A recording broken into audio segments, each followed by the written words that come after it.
Next example. Describe two patterns in this sequence of figures. Use the patterns to draw the next figure in the sequence. In part A, we have rectangles with the dots, like red dot on the lower right corner, one dot, and the second rectangle has two dots on the upper right corner. The third rectangle has three dots on the upper left corner. It looks like the dots increasing for the next rectangle, and the position is moving or changing in the counterclockwise motion. So we obtain the next one, or the next rectangle, where the dots, now we have four dots on the lower left corner instead, and the color will be red, the same as the other three rectangles. Part B, we have the shape of square, triangle, square, triangle. That means the next one, it should be the square. And how about the bars underneath? The first one, we have one bar right in the middle. The second one, we have two bars. And the third one has three bars. Next, we have one bar.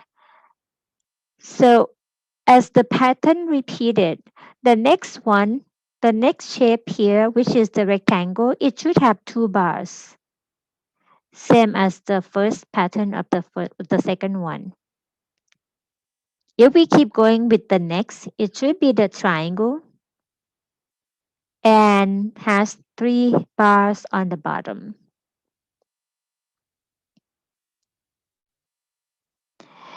Another example of the inductive reasoning. This one, use inductive reasoning to predict the next line in each sequence of computation. Then use a calculator or perform the arithmetic by hand to determine whether your conjecture is correct. From observation, the first row, we have 1 plus 3 equals 2 times 2. Second row, 1 plus 3 plus 5 equals 3 times 3. The third row, 1 plus 3 plus 5 plus 7 equals 4 times 4. The fourth row, 1 plus 3 plus 5 plus 7 plus 9 equals 5 times 5. Looks like we have the pattern for the left as the odd numbers keep adding to each other. So the fifth row, it should be the sum of 1, 3, 5, 7, 9, and the next odd would be 11. And the right side of the equal sign for the fifth row, it should be the product of the next number. As you see the number of the first row as 2 times 2, and then 3 times 3, 4 times 4, 5 times 5. The next should be 6 times 6. And now we're going to check by using the calculator. So 6 times 6, that is 36. So adding 1, 3, 5, 7, 9, 11, it should give us 36 as well. Let's check the number quickly. For 1 and 9, that's 10. And then 3 and 7, another 10. So 20, 30, 36. Yes, the total is 36. 36 equals 36, the left equals the right side. So we get the right conclusion. One more example from seeing the pattern of this inductive reasoning example.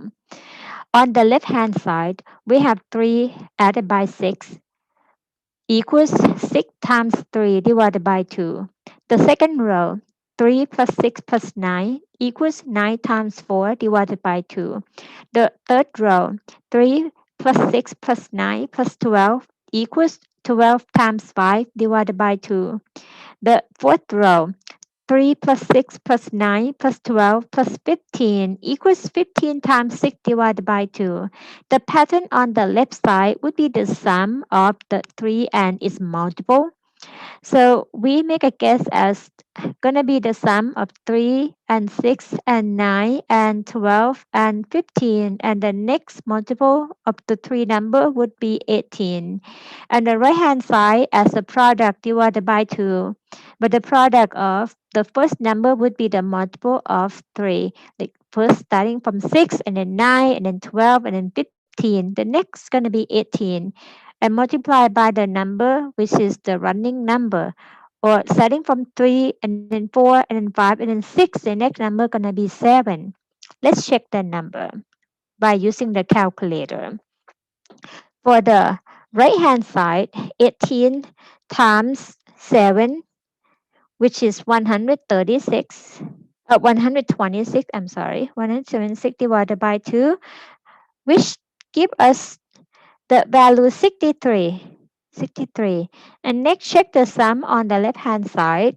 3 plus 6 plus 9 plus 12 plus 15 plus 18. That should come out 63 as well. Let's do the quick mental math. For the 3, 3 and 12, that's 15. 15 and 15, that's 30. 30. 6 and 9, that's 15. 15 and 30, that's 45. 45 plus 18, that is 63. So we get the right conclusion.